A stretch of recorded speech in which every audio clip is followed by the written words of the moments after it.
Good evening and welcome. Wherever you are listening from, allow your body to become still. Let the weight of the day soften and fade. There is nothing you need to fix and nothing you need to prepare.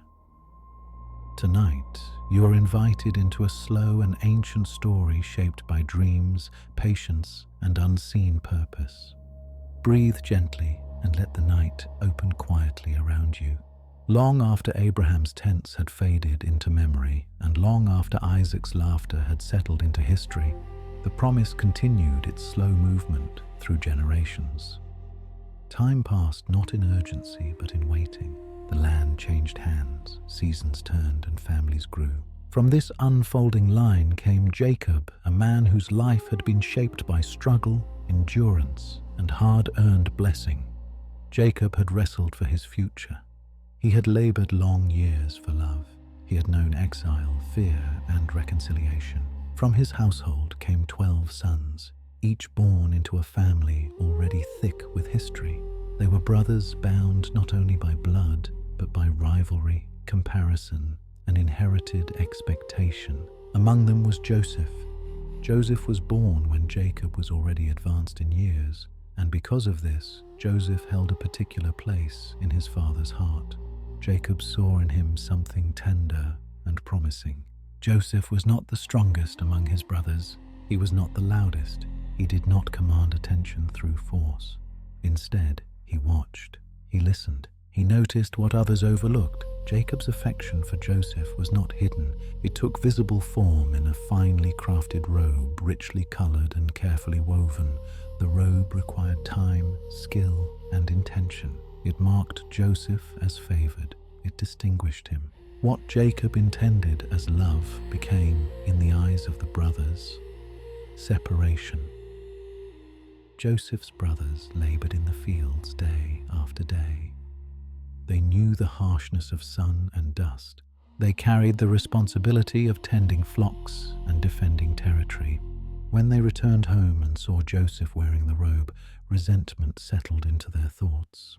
They felt unseen. They felt diminished. Comparison became their constant companion. Resentment does not arrive suddenly. It grows quietly.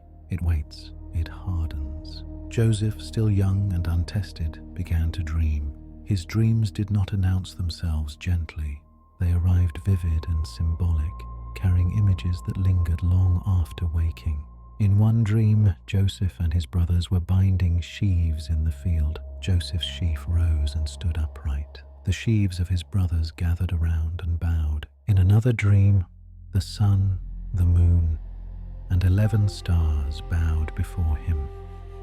Joseph spoke of these dreams openly. He did not speak with cruelty.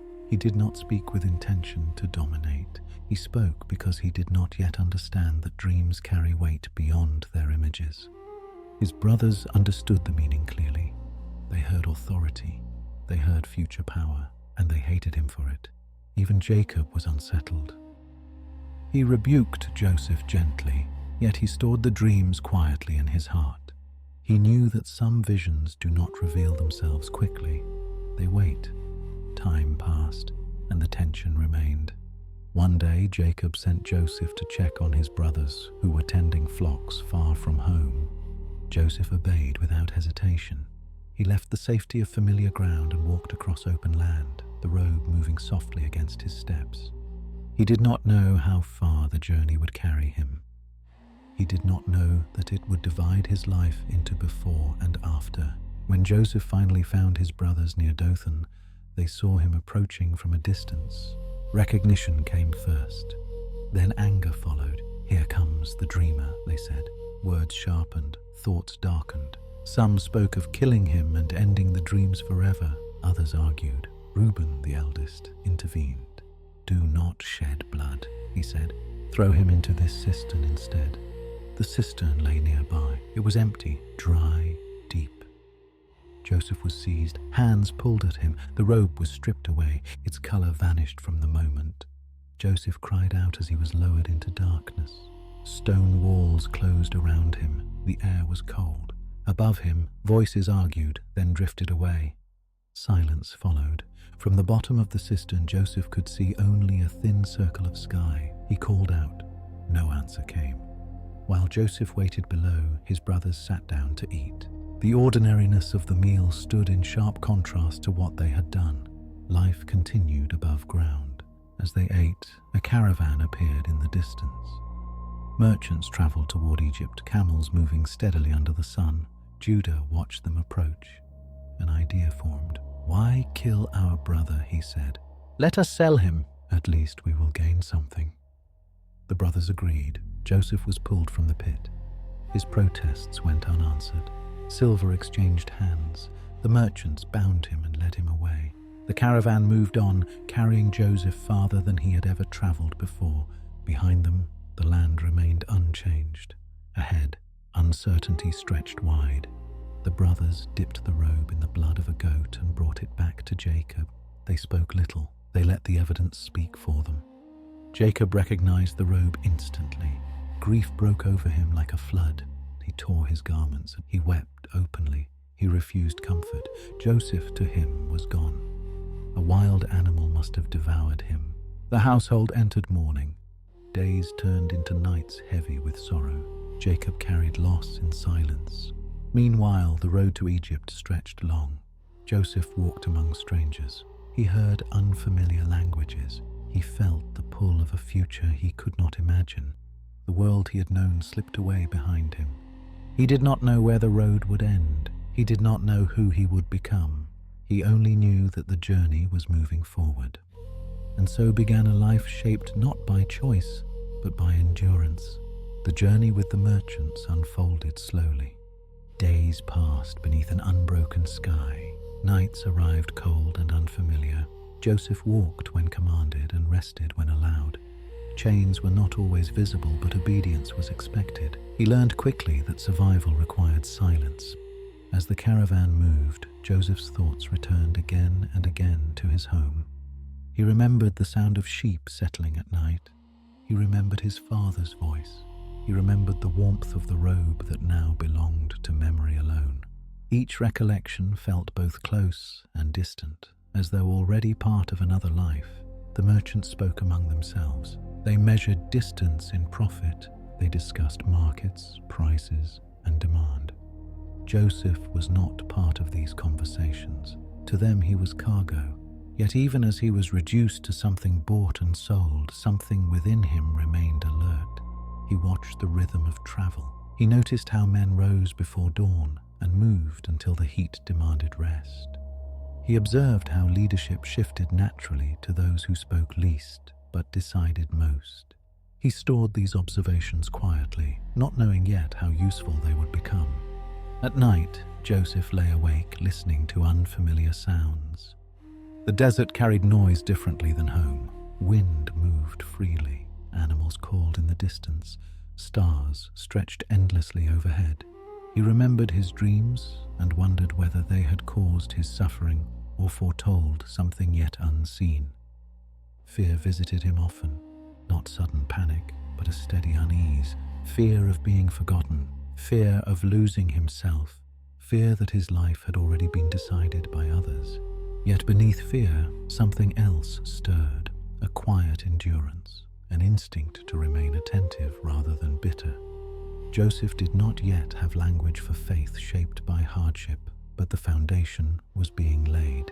The caravan eventually reached the outer regions of Egypt. The landscape changed. Stone replaced open land. The air felt heavier, shaped by water and civilization. Canals cut through the earth. Structures rose where fields ended. Joseph saw a world more ordered than anything he had known. Egypt moved with rhythm and precision. Everything had a place. Everything had a purpose. As they entered the city, noise surrounded him. Voices overlapped. Animals crowded narrow streets. The smell of water, stone, and labor filled the air. Joseph felt small within the movement of it all. He was led to a marketplace. People examined him without seeing him. Hands gestured. Coins exchanged. His future shifted again. He was sold to a man named Potiphar, an officer of Pharaoh and captain of the guard. Joseph did not know the name's weight. He only knew that his life would change once more. As Joseph followed Potiphar's servants away from the market, The last threads of his former life fell away. There would be no return to the field, no immediate rescue, no explanation.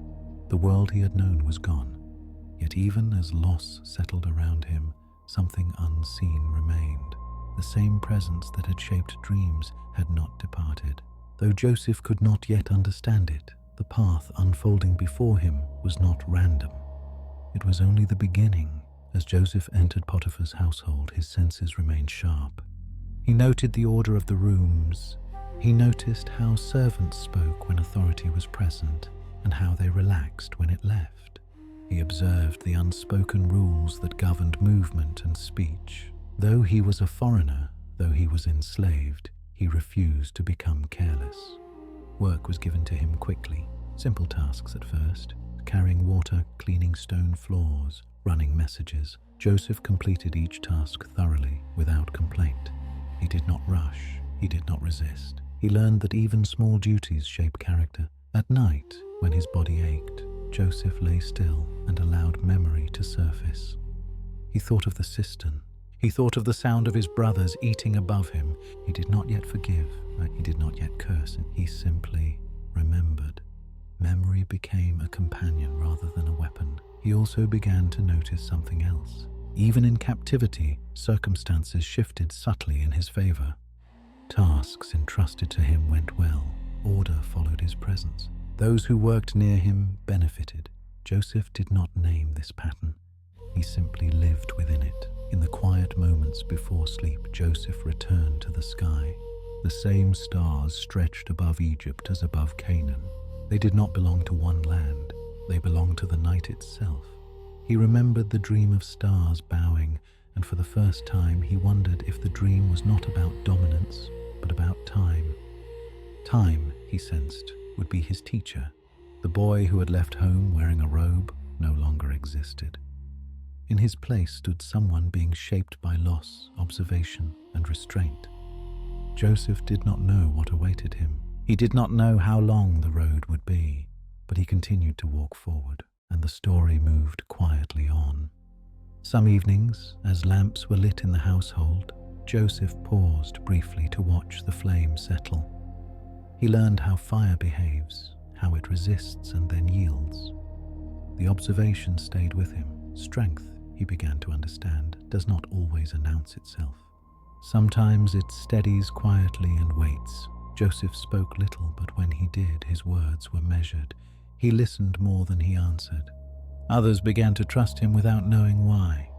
Trust grew not from charm, but from consistency. The nights in Egypt were different from the nights of his childhood, yet the silence before sleep felt familiar. Joseph learned to rest within uncertainty. That rest did not remove pain, but it allowed endurance to take root. And so, beneath foreign stars, Joseph's path continued. Joseph's days in Potiphar's household began quietly. He was given small tasks and simple responsibilities. He carried water, cleaned stone floors, and followed instructions without hesitation. He spoke little, but he listened carefully. In a place where many sought advantage through noise or flattery, Joseph learned the value of steady attention. The household itself moved with precision. Servants knew their roles. Schedules were observed. Nothing was left to chance. Joseph watched how authority functioned. He noticed that true power rarely announced itself. It simply acted and expected obedience. Joseph adapted quickly. He learned the language. He learned the customs. He learned when to speak and when silence served better. Though he was a foreigner and a servant, his work began to stand out. Tasks assigned to him were completed thoroughly. Mistakes diminished. Order followed his presence. Potiphar noticed. Responsibility increased. Joseph was given oversight of other servants, then of storage, then of daily operations. Before long, Potiphar trusted Joseph with everything in his household, holding back nothing except his own authority. Prosperity followed. Fields produced, accounts balanced, the household functioned smoothly. Potiphar attributed the success to Joseph's management. Joseph understood it differently, but he did not argue. He simply continued. Joseph grew into adulthood in Egypt. Time changed him. Hardship refined his patience. Observation sharpened his judgment. He carried himself with quiet confidence born not of status but of discipline. Attention followed. Potiphar's wife noticed Joseph. At first, it was casual, then deliberate. Her words lingered. Her glances became invitations. Joseph recognized the danger immediately. He refused, not once but repeatedly. He spoke of loyalty, he spoke of trust, he spoke of responsibility before God. Each refusal tightened the tension. Persistence turned into obsession. Joseph avoided her presence when possible. He adjusted his routes. He changed his schedules. But avoidance could not last forever. One day, when the household was empty, she seized him by his garment. "Lie with me," she demanded. Joseph did not argue. He fled. The garment tore free in her hands as he escaped. Rejection turned quickly into accusation. Anger reshaped the narrative. She cried out to the servants. She claimed Joseph had attacked her. She held the garment as evidence. Potiphar returned and heard the accusation. His anger burned. Whether he believed fully or only partially no longer mattered. Reputation demanded action. Joseph was seized. He was taken from the household he had managed. He was stripped of authority. He was bound and led to prison. The fall was sudden. One moment trust, the next confinement. The prison was heavy with despair. Stone walls absorbed sound. Light entered only where allowed. Men inside carried forgotten sentences and unresolved futures. Hope was scarce. Joseph entered quietly. He did not protest. He did not plead. He accepted the place where the road had led. Even there his habits remained. He observed. He listened. He worked. He assisted others where possible. He brought order where disorder had settled. The warden noticed. Responsibility was given again. Joseph was placed over other prisoners. Daily operations were entrusted to him. The prison functioned better because of his presence. Time passed slowly. Days blurred into weeks, weeks into months. Joseph learned the rhythm of waiting. Dreams returned. One night, 2 officials of Pharaoh were brought into the prison. A cupbearer, a baker. Both had offended the king. Both were troubled. They dreamed. Their dreams disturbed them deeply. Joseph noticed their unease. He asked what weighed on them. They spoke of dreams without interpretation. Joseph listened carefully. "Interpretation belongs to God," he said. "Tell me your dreams." The cupbearer dreamed of a vine with 3 branches. He saw grapes ripen. He pressed them into Pharaoh's cup. Joseph spoke gently. "In 3 days," he said, "you will be restored to your position." The baker dreamed of baskets of bread eaten by birds. Joseph spoke honestly. "In 3 days," he said, "you will be executed." Both interpretations came true. Before the cupbearer left, Joseph spoke quietly. "Remember me," he said. "Mention me to Pharaoh. I was taken unjustly." The cupbearer agreed, then forgot. Silence returned. Years followed. Joseph remained, yet even forgotten years shape purpose. The days after the cupbearer's departure stretched long and indistinct. Joseph noticed the absence immediately. One fewer voice, one fewer presence. The prison returned to its usual rhythm of quiet endurance. Hope had risen briefly, then settled back into stillness. Joseph did not allow bitterness to take root. He acknowledged disappointment, then returned to his duties. Routine became his anchor. Each morning, he checked on the prisoners assigned to his care. Some were ill, some were angry, some had given up speaking entirely. Joseph treated each with steady attention. He did not promise release. He offered consistency. Consistency changes spaces. Men who expected neglect received order. Conflicts softened. Silence became less heavy. Joseph learned that leadership does not require recognition. It requires presence. It requires fairness. It requires patience. Years passed. Seasons changed beyond the prison walls. Joseph marked time by small signs. Light shifted. Temperatures changed. Occasionally, news from outside filtered in through guards. The cupbearer did not return. Joseph accepted the forgetting. Dreams continued to visit him. He did not share them. He pondered them privately. They had changed. They no longer spoke of elevation. They spoke of endurance. Joseph's understanding deepened. Dreams were not promises of speed, they were revelations of direction. One night, as Joseph lay awake, he reflected on the path that had led him there: the pit, the caravan, the household, the accusation, the prison. Each place had shaped him differently. Each loss had stripped something away. Each responsibility had added something new. He realized that the boy who had spoken dreams freely no longer existed. In his place stood a man shaped by restraint. In the prison, Joseph learned to read people more carefully than ever before. He learned which silences meant fear, which silences meant guilt, which silences meant exhaustion. He learned when to speak, and when speech would only disturb what little peace remained. He learned that justice does not always arrive on schedule. Sometimes it is delayed, sometimes it seems absent, yet meaning can still grow in its absence. The warden trusted Joseph completely. Joseph oversaw distribution of food. He managed labor assignments. He settled disputes. The prison ran efficiently.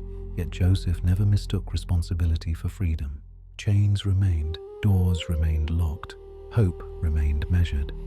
At times, anger surfaced. At times, grief returned unexpectedly. Joseph allowed these emotions to exist without letting them rule. He learned to carry them without being consumed. Faith, he discovered, was not dramatic. It was quiet persistence. It was rising each day without certainty. It was choosing integrity even when unseen. The years in prison lengthened Joseph's patience. They slowed his expectations. They prepared him for something larger than immediate relief. Though Joseph did not know it, the forgetting of the cupbearer was not neglect. It was timing. Beyond the prison walls, Egypt moved toward crisis. The Nile still flowed, harvests still came. Yet unseen changes were forming. Joseph remained where he was, waiting. The story did not pause. It gathered weight, and the road, though unseen, continued forward. Joseph also learned humility in a deeper way. In the household of Potiphar, success had followed effort quickly. In prison, effort did not change circumstances. This taught him to separate identity from outcome. He learned that worth is not proven by promotion. It is proven by faithfulness under constraint. At times, Joseph imagined how his brothers might be living. He wondered whether they remembered him. He wondered whether they regretted their actions. He did not dwell on these thoughts. He acknowledged them, then let them pass. Memory can become a prison of its own. Joseph refused to build one inside himself. The prison brought together men from many backgrounds. Some had been powerful, some had been poor. All were equal within stone walls. Joseph listened to their stories. He learned how quickly fortune can turn, how fragile status can be. These stories reshaped his understanding of power. Power, he learned, is not permanence. It is responsibility given for a time. Night after night, Joseph looked through the small opening where light entered. The stars were fewer here, framed by stone. Yet they were the same stars. They reminded him that the world was larger than his confinement. He returned often to the idea of timing. Dreams, he now believed, unfold in stages. They prepare before they fulfill. They shape before they elevate. Joseph began to sense that his waiting was not punishment, it was preparation. Still, he did not rush meaning. He allowed the days to be what they were. Then, without warning, a change approached from beyond his sight. 2 full years after the cupbearer's release, something stirred in the palace of Pharaoh. Joseph did not know this yet. He only felt the quiet pressure of time shifting. The prison remained, the chains remained, but unseen currents began to move, and Joseph, shaped by years of faithfulness, was ready to listen. During the longest stretches of waiting, Joseph developed an inner discipline. He practiced gratitude for small mercies, a cooler night, a kind word, a task completed without conflict. These moments became markers of stability. He also practiced restraint. When guards mocked, he did not retaliate. When prisoners argued, he mediated calmly. He learned that reaction often multiplies chaos, while restraint absorbs it. Joseph understood that character is revealed most clearly when no one is watching. In prison, very few watched. That made integrity essential. Sometimes Joseph recalled the voice of his father. He remembered lessons spoken long ago. Patience, endurance, trust. Those words, once distant, now felt close. The prison did not define Joseph, but it refined him. As days passed, Joseph felt less urgency for rescue, not because he no longer desired freedom, but because he no longer feared delay. Fear had been replaced by steadiness. Steadiness is quiet. It does not demand explanation. It simply remains. And so Joseph waited, not with despair, not with bitterness, but with readiness, because when the moment arrived, it would arrive quickly, and the one who had learned to wait would be able to stand. In the silence of early mornings, Joseph sometimes felt a calm certainty. It did not speak in words. It settled like breath. He sensed that the path ahead, though unseen, was not accidental. He did not imagine grandeur. He did not envision power. He simply trusted that the years had not been wasted. Waiting, he understood, had shaped his vision. He could now see beyond himself. He could listen without impatience. He could hold responsibility without pride. The prison remained unchanged, yet Joseph had changed within it. And when the time came for the silence to break, he would be ready. The story moved forward, unseen. Until that moment, Joseph continued faithfully. He rose, he worked, he rested. He repeated the pattern without complaint. Faithfulness, he learned, does not need variety. It needs constancy. And constancy prepared him for what was coming next. Outside the prison, life moved unaware of him. Inside, Joseph stood prepared. Prepared not by success, but by endurance. Prepared not by praise, but by patience. The waiting neared its end. And though Joseph could not see it, the turning of the story had already begun. The silence was about to give way, and Joseph would hear the call when it came. 2 full years passed after the cupbearer returned to his place in Pharaoh's court. For Joseph, those years unfolded much like the ones before them. He rose each morning, fulfilled his responsibilities, and returned each night to the same stone walls. Yet time was not standing still. It was gathering momentum. Beyond the prison, Egypt moved steadily through days of prosperity. The Nile rose and fell in its ancient rhythm. Fields yielded grain, storehouses filled. Life felt predictable. Then Pharaoh dreamed. The dreams came on consecutive nights and disturbed him deeply. In the first, he stood beside the Nile and saw 7 cows rise from the river. They were healthy and strong, grazing peacefully. Then 7 more cows rose after them, thin and sickly. Without warning, the thin cows devoured the healthy ones, yet remained gaunt. Pharaoh woke troubled. Sleep returned, and another dream followed. 7 ears of grain grew on a single stalk, full and good. Then 7 ears, thin and scorched by the east wind, sprouted after them. The thin ears swallowed the good ones. Pharaoh woke again, shaken. The dreams clung to him with unusual weight. He summoned magicians and wise men from across Egypt. He told them his dreams. No one could interpret them. Confusion spread through the court. The dreams felt urgent. Their meaning remained hidden. Then the cupbearer remembered. He stood before Pharaoh and spoke hesitantly. "I remember my faults today," he said. When Pharaoh was angry with his servants, there was a young Hebrew in prison. He interpreted our dreams, and they came true exactly as he said. Pharaoh ordered Joseph brought immediately. Joseph was taken quickly from the dungeon. He was shaved, he was washed, he was clothed in clean garments. Within hours he stood before the most powerful man in the land. Pharaoh spoke directly. "I have heard it said that you can interpret dreams." Joseph answered calmly. "It is not in me," he said. "God will give Pharaoh an answer of peace." Pharaoh described his dreams. Joseph listened carefully. He did not interrupt. He did not rush. Then Joseph spoke. "The dreams are one," he said. "God has shown Pharaoh what he is about to do. 7 years of great abundance are coming throughout the land of Egypt. After them, 7 years of severe famine will follow. The abundance will be forgotten. The famine will consume the land," Joseph continued. "The doubling of the dream means the matter is fixed by God, and God will bring it about soon." Then Joseph went further. He offered counsel. "Let Pharaoh select a wise and discerning man," he said. "Place him over the land of Egypt. Let overseers collect 1/5 of the harvest during the years of abundance. Store the grain for the years of famine. Then the land will not perish." The room fell silent. Pharaoh looked at his servants. "Could we find anyone like this man?" he asked. "In whom is the Spirit of God?" Pharaoh turned to Joseph.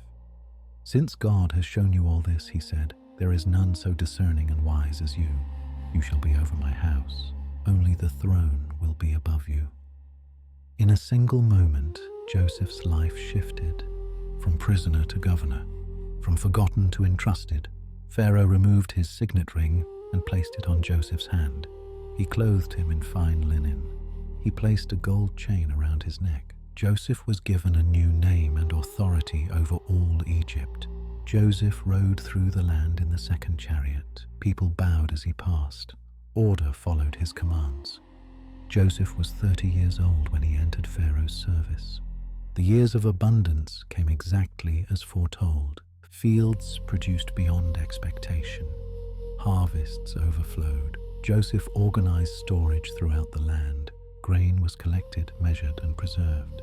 Storehouses filled until counting became impossible. Joseph married and began a family. 2 sons were born to him. He named the first Manasseh, saying, "God has made me forget all my hardship." He named the second Ephraim, saying, "God has made me fruitful in the land of my suffering." Then the years of abundance ended. Famine came, not only to Egypt, but to surrounding lands. People cried out for food. Pharaoh directed them to Joseph. "Go to Joseph," he said. "Do what he tells you." Joseph opened the storehouses. Grain was sold. Egypt survived. Nations came seeking provision.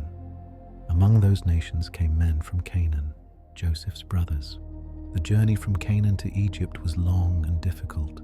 Joseph's brothers traveled with heavy hearts, driven by hunger rather than hope. They did not speak of Joseph.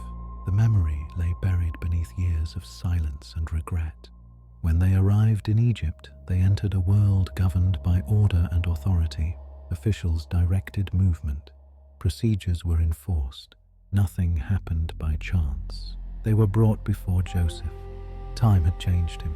The years of responsibility and hardship had shaped his posture and voice. He spoke the language of Egypt fluently. He wore garments of authority. Nothing in his appearance resembled the boy they had sold. Joseph recognized them immediately. Memory surged. The pit, the rope, the caravan. He felt the weight of those moments return. Yet he did not reveal himself. The timing was not yet right. He spoke harshly to them. He accused them of being spies. He demanded answers. The brothers were shaken. They spoke of their family. "We are honest men," they said. "We have one father. One brother is no more. The youngest is with our father." Joseph listened carefully. The words stirred something deep. "One brother is no more," the phrase echoed. Joseph tested them. "Leave one brother here," he said. "Return and bring your youngest brother. Then your words will be proven true." Simeon was taken. The others were sent back with grain. As they traveled home, fear grew. When they opened their sacks, each found his silver returned. Their hearts sank. "What is this that God has done to us?" they asked. They returned to Jacob and told him everything. Jacob was distraught. "You have deprived me of my children," he said. "Joseph is gone. Simeon is gone. Now you will take Benjamin." But famine pressed harder. Food dwindled. The need returned. Judah stepped forward. "Send the boy with me," he said. "I will guarantee his safety." Reluctantly, Jacob agreed. The brothers returned to Egypt with Benjamin. Joseph saw them enter. When he saw Benjamin, his mother's son, Emotion overwhelmed him. He turned away quickly. He went to another room and wept. He composed himself. He ordered a feast prepared. The brothers were seated according to age. They stared at one another in astonishment. Benjamin received 5 times as much food. Joseph watched carefully. He observed reactions. He measured change. Purpose does not rush, it reveals. Joseph continued his testing. Before the brothers departed, he ordered his silver cup hidden in Benjamin's sack. They set out at dawn. Not far from the city, they were overtaken. The cup was found. Despair returned. They tore their garments and returned to Joseph. Joseph spoke sternly. "The one with the cup will remain as my servant," he said. "The rest may go free." Judah stepped forward. His voice carried the weight of years. He spoke of their father. He spoke of Benjamin. He spoke of responsibility and loss. He offered himself in Benjamin's place. Joseph listened. He heard change. He heard humility. He heard love. The testing had done its work. Joseph dismissed everyone else. He stood alone with his brothers. He wept loudly. "I am Joseph," he said. "Is my father still alive?" Fear filled the room. The brothers were speechless. Joseph spoke gently. "Do not be distressed. Do not be angry with yourselves. God sent me ahead of you to preserve life." He explained the famine. He explained the plan. He invited them to bring their father and families to Egypt. Reconciliation unfolded slowly. Embrace followed hesitation. Tears followed years of silence. Joseph sent them back with provisions and instruction. "Tell my father to come," he said. The brothers returned to Jacob. "Joseph is alive," they said. "He rules over Egypt." Jacob's heart nearly failed him. Then hope returned. The journey to Egypt began. As Jacob prepared to leave Canaan, fear visited him. Leaving the land felt like loss, yet reassurance came. "Do not be afraid to go down to Egypt," the voice said. "I will go with you." Jacob gathered his household. They traveled together. Generations moved as one. Joseph prepared for their arrival. He organized land in Goshen. He arranged provisions. He rehearsed the moment in his mind. When Jacob arrived, Joseph went out to meet him. Father and son embraced. They wept together. Years of grief dissolved in a single moment. Joseph presented his family to Pharaoh. Pharaoh welcomed them. They settled in Goshen. The famine continued. Joseph managed distribution wisely. Egypt survived. The surrounding nations depended on his leadership. Through it all, Joseph remembered the pit. He remembered the prison. Those memories kept him grounded. Purpose had not erased pain. It had transformed it. Joseph's authority required balance. He listened to the cries of the hungry. He enforced structure. He preserved dignity where possible. He learned that leadership during crisis reveals character more clearly than success. People brought livestock, then land. Joseph ensured survival without chaos. The system held. Joseph visited his father often. They spoke quietly. Jacob blessed him. Years passed. The famine eased, life stabilized. Joseph watched his children grow. He taught them memory. He taught them patience. He did not forget where he had come from. He did not forget who he was. The dreams of his youth had unfolded, not as he imagined, but as they were meant to. In quieter moments, Joseph reflected on timing. He understood now that dreams are not commands. They are invitations. They ask a person to endure before they allow a person to lead. Joseph had learned restraint in the household, integrity in temptation, patience in prison, wisdom in authority. Each place had prepared him. The brothers who once bowed in fear now bowed in gratitude, not to Joseph alone, but to the mercy that had preserved them. Joseph did not demand apology. He accepted change. The famine eventually loosened its grip. Fields recovered. Trade resumed. Yet the lessons remained, and as the story settled into stability, Joseph rested in the knowledge that the path, though painful, had not been wasted. Leadership, Joseph discovered, does not end with crisis. It continues in maintenance. It continues in fairness. It continues in remembering the vulnerable. He walked the storehouses and remembered hunger. He passed through the courts and remembered chains. These memories did not weaken him, they steadied him. When disputes arose, Joseph listened. When fear surfaced, Joseph spoke calmly. When power tempted, Joseph restrained himself. Time did not erase his humility, it reinforced it, and so the man who had once waited in silence now governed with wisdom shaped by waiting. The story moved toward its final chapter. The night grows quieter, and the road continues. What once seemed like delay had become alignment. What once felt like loss had become preparation. Joseph no longer questioned the road that shaped him. He honored it, and in that quiet understanding, the chapter closed. The story did not hurry. It settled, steady and complete. It rested there, for a moment, quiet. Jacob lived many years in the land of Egypt. The move that once felt like exile slowly became shelter. Goshen provided pasture for flocks and space for families to grow. What famine had driven now became a place of preservation. Joseph visited his father often. Their conversations were quiet. They spoke less of loss and more of memory. Jacob, aged and reflective, often asked Joseph to recount the road that had led him there. Joseph spoke honestly. He did not soften the pain. He did not dramatize the triumph. He told the story as it had been lived. As Jacob's strength faded, he called his sons to him. He blessed them one by one. His words carried both prophecy and reflection. To Joseph, he spoke of fruitfulness and endurance. He remembered the bitterness of loss. He acknowledged the restoration. Before his death, Jacob asked Joseph to swear that he would not be buried in Egypt. "Carry me back," he said. Joseph promised. When Jacob died, Egypt mourned with Joseph. Pharaoh granted permission for burial. A great procession formed.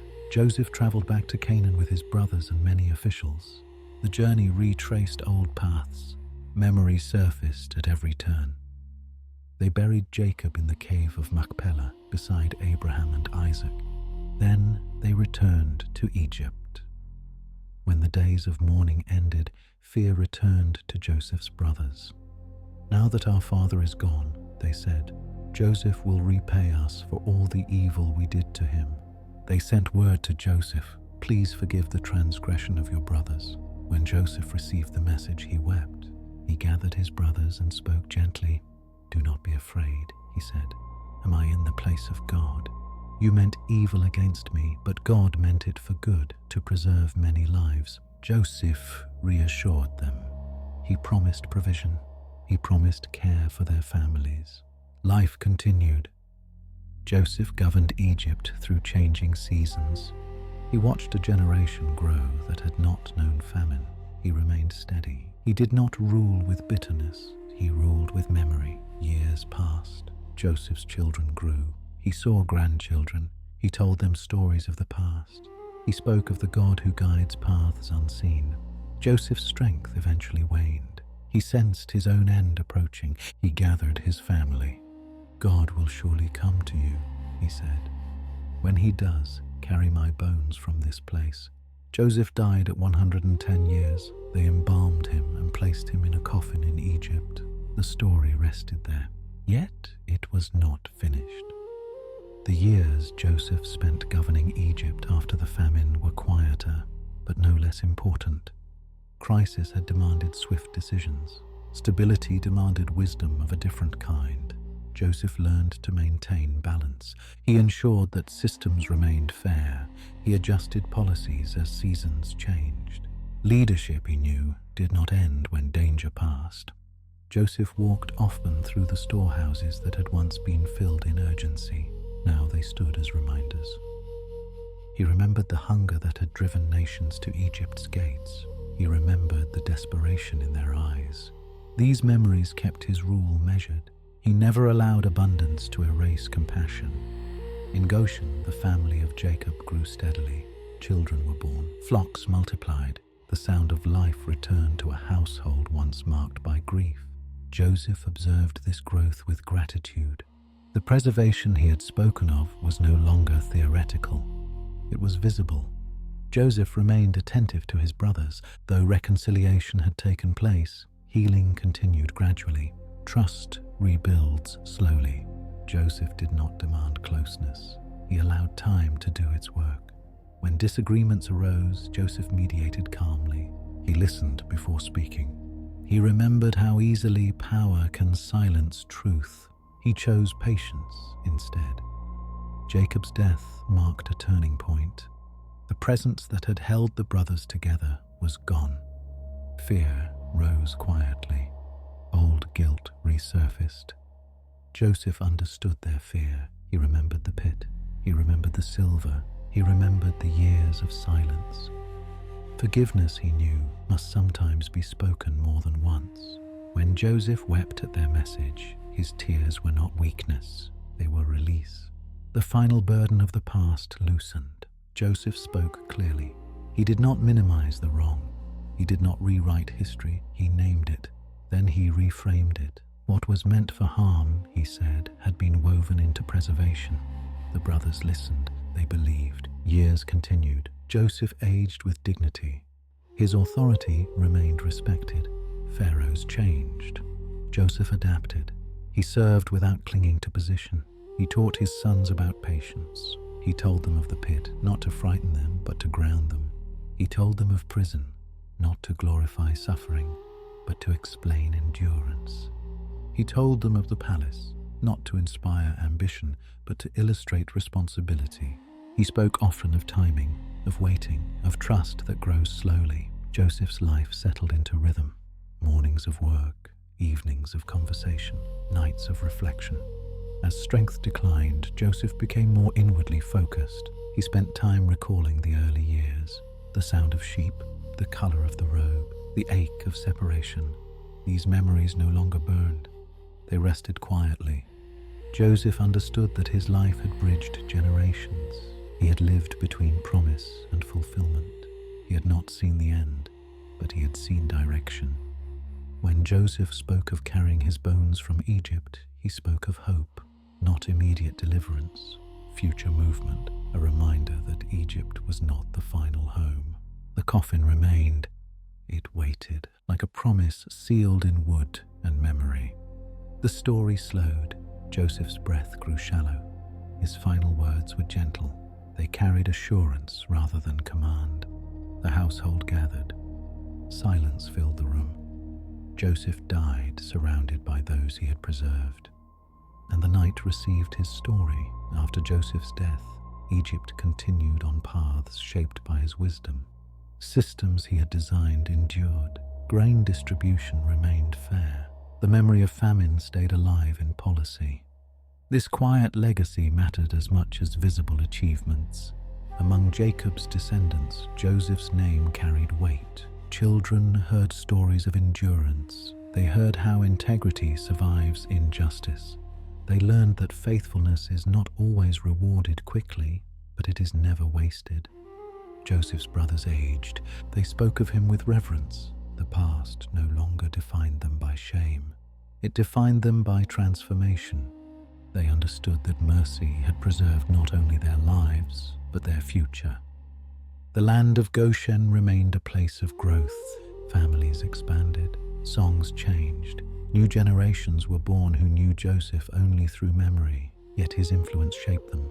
In Egypt, Joseph's coffin rested. It stood as a quiet symbol, not of death alone, but of expectation. It reminded those who knew its meaning that the story was still moving. Time passed. The rhythm of life replaced the urgency of crisis. Egypt prospered. So did Jacob's descendants. Joseph's sons, Manasseh and Ephraim, carried forward the lessons of their father. They remembered both hardship and provision. They understood that identity is shaped by response, not circumstance. As the years unfolded, the memory of Joseph became woven into collective history, not as a tale of revenge, not as a tale of sudden fortune, but as a story of patience and purpose. The people learned that waiting is not absence, it is preparation, and the story, though settled, remained open-ended. In quieter evenings, elders spoke of Joseph as a man who listened. They recalled how he never raised his voice in anger, how he never flaunted power, how he never forgot where he had come from. They remembered how Joseph responded when wronged, not with vengeance, but with restraint. These stories shaped values. Children learned that character outlives position, that faithfulness can carry families through famine, exile, and uncertainty. The land Joseph governed changed hands after his passing. New leaders rose, yet the systems he established continued to function. That continuity spoke louder than monuments. Joseph's life demonstrated that influence does not end at death. It echoes through practice and memory. In Goshen, life grew simpler again. Fields were worked, meals were shared, worship remained quiet and personal. The family remembered the God who guides unseen paths. They remembered Joseph's words, "Carry my bones from this place." The sentence lingered. It became a reminder that comfort should never erase direction, that settlement should not replace hope. Joseph had lived between worlds, between Canaan and Egypt, between promise and fulfillment, between suffering and authority. His story rested, but it pointed forward. As decades unfolded, Egypt changed. New rulers arose who did not remember Joseph. Power shifted, policies hardened. The descendants of Jacob began to feel the weight of being foreigners again, yet Joseph's story remained. It offered perspective. It reminded them that hardship does not cancel purpose. They spoke of the pit and the palace, of prison and authority. They taught that God's work often moves quietly beneath visible events. Joseph's life became a lens through which future suffering would be understood. A reminder that deliverance may not arrive immediately, but it arrives in time. The coffin waited. The bones of Joseph remained in Egypt, not forgotten but anticipated. They rested as a promise that movement would come again. And so the chapter closed, not with finality, but with expectation. The value of Joseph's life was not found in how quickly he rose, but in how faithfully he walked. Each season had required a different strength. Youth required humility, temptation required integrity, waiting required patience, authority required mercy. These lessons endured beyond him. When families gathered at night, elders spoke softly of these things. They did not rush the telling. They allowed silence to carry meaning. They understood that stories meant for the night must calm rather than stir. Joseph's name became associated with steadiness, with trust, with the ability to remain unchanged by changing circumstances. The promise given to Abraham continued to unfold slowly. Joseph had played his part. Others would follow. The story breathed quietly. As the years stretched into generations, the memory of Joseph became a foundation. It prepared hearts for waiting. It prepared minds for endurance. It prepared a people to recognize purpose even when hidden. Joseph's life reminded them that suffering and purpose are not opposites. They often walk together. The chapter rested, complete in its lesson. Those who remembered Joseph spoke of him with gratitude. They spoke of how a single life, lived faithfully, can preserve many. They spoke of how wisdom, once planted, continues to bear fruit long after the planter rests. Joseph did not seek legacy, yet legacy followed him. And as the night deepened, the story softened. It invited rest. In the quiet of remembrance, Joseph's story offered reassurance. Not all paths are straight. Not all delays are wasted. Not all suffering is meaningless. The journey from pit to purpose had not erased pain. It had given it context. Those who listened learned to breathe more slowly. They learned to trust time. They learned to rest without fear. And so the chapter came gently to a close. The night holds the story now. It rests there, steady and calm. The path continues beyond what is seen. And with that quiet understanding, the story settles. The memory remains. And peace follows. Rest now. The story waits, quietly. Purpose has been revealed. The night holds it gently, and the chapter ends in quiet assurance. Peace remains. The years after Joseph's death unfolded quietly, shaped by memory more than presence. The land of Goshen remained fertile. and Jacob's descendants continued to grow. Children were born who had never seen Joseph's face, yet his name lived among them like a steady breath. Stories were told at night, not hurried stories but careful ones. Elders spoke of a young man sold into slavery. They spoke of patience learned in silence. They spoke of wisdom shaped by waiting. Joseph's coffin rested in Egypt, exactly where he had asked it to remain. It was not hidden, it was remembered. It stood as a quiet marker of hope, reminding the people that Egypt was not their final home. Generations passed. The favor once shown to Joseph gradually faded from Egypt's memory. New rulers arose who did not remember famine or the man who had preserved the land. Power shifted, policies hardened. The descendants of Jacob began to feel the weight of being foreigners again. Yet Joseph's story did not lose its strength. If anything, it gained clarity. What had once seemed like delay now looked like preparation. What had once felt like suffering now appeared as shaping. Parents taught their children not only what Joseph endured, but how he endured. They spoke of restraint when tempted. They spoke of faithfulness when forgotten. They spoke of mercy when power finally arrived. The people learned that waiting is not empty. It is active, it forms vision. It shapes courage, it prepares the heart. Life continued in Goshen with quiet rhythm. Fields were worked, animals were tended, families gathered at dusk. Prayers were spoken softly. The God of Abraham, Isaac, and Jacob was remembered not through spectacle, but through story. As years turned into decades, Joseph's name became woven into identity, not as a ruler, not as a hero, but as a man who listened and trusted time. The coffin waited. Children asked why it remained. Elders answered gently, because one day we will leave this place. Because one day God will lead us forward again. The promise had never been about comfort. It had always been about movement. Joseph's life taught them that the road may pass through places that feel permanent, but permanence is never the final word. Even as hardship increased, the story offered calm. It reminded the people that unseen purpose continues to move beneath visible events. Joseph had lived between two worlds, between Canaan and Egypt, between loss and restoration, between suffering and authority. He had not rushed the journey. He had walked it faithfully. And because he had walked it, others could now walk theirs. The memory of Joseph became a lamp in darkening times. It did not blaze. It glowed steadily. As oppression grew, patience grew with it. The people remembered that endurance carries meaning. They remembered that deliverance often begins long before it is seen. Joseph's words echoed. God will surely come to you.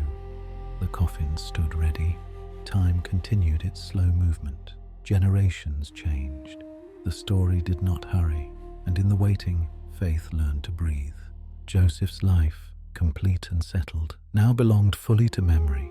Yet memory is not passive. It guides, it steadies, it prepares. The night deepens now. The story softens. The road stretches forward, unseen but certain.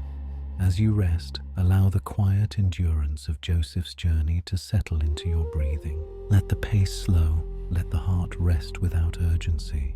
From pit to prison, from prison to purpose, from purpose to promise. The story has been told, and you may rest. As the memory of Joseph passed from generation to generation, it shaped the way the people understood time. They learned that time is not an enemy, it is a companion. It carries lessons forward when hearts are willing to listen. Elders reminded the young that Joseph did not seek greatness. Greatness met him while he was faithful in small places. This understanding changed how work was approached. Even ordinary labor became meaningful. Children learned to see waiting not as punishment but as preparation. They learned that patience is not passive. It requires strength. It requires trust. It requires hope that does not demand immediate proof. Joseph's story became especially important during moments of uncertainty. When crops failed or leaders acted harshly, the people remembered that hardship had visited before. They remembered that hardship had not ended the promise. It had refined it. The coffin of Joseph remained a focal point. It did not draw attention through decoration. It stood quietly. It waited. In that waiting, it taught something profound. Hope does not always move. Sometimes it stands still until the time is right. The people learned to live between remembrance and expectation. They honored the past without being trapped by it. They looked toward the future without rushing it. Joseph's life reminded them that identity is not defined by location. He had been faithful in Canaan. He had been faithful in Egypt. Faithfulness traveled with him. This understanding became vital as the sense of belonging began to shift. What once felt like refuge slowly began to feel like confinement. Work increased. Freedom narrowed. Yet despair did not consume them. They remembered Joseph in prison. They remembered his patience. They remembered his restraint. The elders spoke of how Joseph had not lost himself when circumstances changed. They taught that circumstances do not determine character. Response does. These lessons became anchors. At night, when families gathered, stories were told softly. They were not told to stir emotion. They were told to calm fear. They were told to remind hearts that endurance has meaning. Joseph's story was not one of quick rescue. It was one of slow alignment. This made it especially powerful. As years passed, new challenges arose. Harder labor, stricter control. The sense of being guests faded. The reality of being oppressed emerged. Yet even then, the story held. Joseph had not escaped suffering by avoiding hardship. He had moved through it. The people began to understand that deliverance often requires patience before power. It requires trust before triumph. The coffin waited. Children who once asked questions grew into adults who understood the answer. One day, they would carry Joseph with them. One day, the waiting would end. Until then, they lived, they worked, they remembered. Joseph's life continued to speak without words. As the generations multiplied, the descendants of Jacob began to sense a shift in the air. The land that had once welcomed them now pressed against them. Their numbers were seen as threat. Their difference became reason for control. Yet even as fear grew, the elders spoke of Joseph's calm. They reminded the people that fear is loud, but purpose is steady. They encouraged listening rather than panic. Joseph's life provided a framework for endurance. He had not resisted the road. He had walked it. He had adapted without surrendering identity. This balance became essential. In times of injustice, the people remembered how Joseph responded when wronged. He did not abandon integrity. He did not become what harmed him. He remained rooted. This memory restrained bitterness. It encouraged restraint without surrender. The coffin remained present. It did not gather dust. It gathered meaning. It reminded them that Egypt was a chapter, not a conclusion. Joseph had known this. That was why he asked for his bones to be carried. Not because he rejected Egypt, but because he trusted movement. Movement was part of the promise. The people began to sense that movement would come again. Not immediately, not easily, but certainly. The quiet endurance of Joseph's story prepared them to recognize the moment when it arrived. Until then, life continued. Children laughed. Meals were shared. Faith remained personal and steady. Joseph's story was not told to inspire impatience. It was told to cultivate readiness. The road ahead would be long, but they had learned how to walk. In the evenings, when the work of the day was complete, families gathered under open skies. Stars appeared one by one, the same stars Abraham had counted, the same stars Joseph had once seen through a narrow opening in prison stone. These stars became symbols of continuity. They reminded the people that their story did not begin in Egypt, and it would not end there. Joseph's endurance connected past and future. He had lived long enough to see promise preserved, but not completed. That, too, was a lesson. Completion does not belong to one generation alone. It is shared. It is passed forward. The elders taught this patiently. They taught that faith does not demand seeing everything fulfilled. It demands trusting that fulfillment continues. Joseph's life demonstrated this truth gently. He had not returned to Canaan in his lifetime, yet he trusted that his bones would. This trust became contagious. As the people grew more aware of their identity, their sense of direction sharpened. They were not lost, they were waiting. Joseph's story gave them language for waiting. Waiting does not mean standing still. It means preparing inwardly. It means strengthening roots. It means learning restraint. The people learned to wait without fear. The coffin remained. It did not speak, yet it said everything. Years turned into lifetimes. Names were added to family lines. Stories deepened. Joseph's name was spoken less often, but with greater understanding. His story had matured. It was no longer about one man.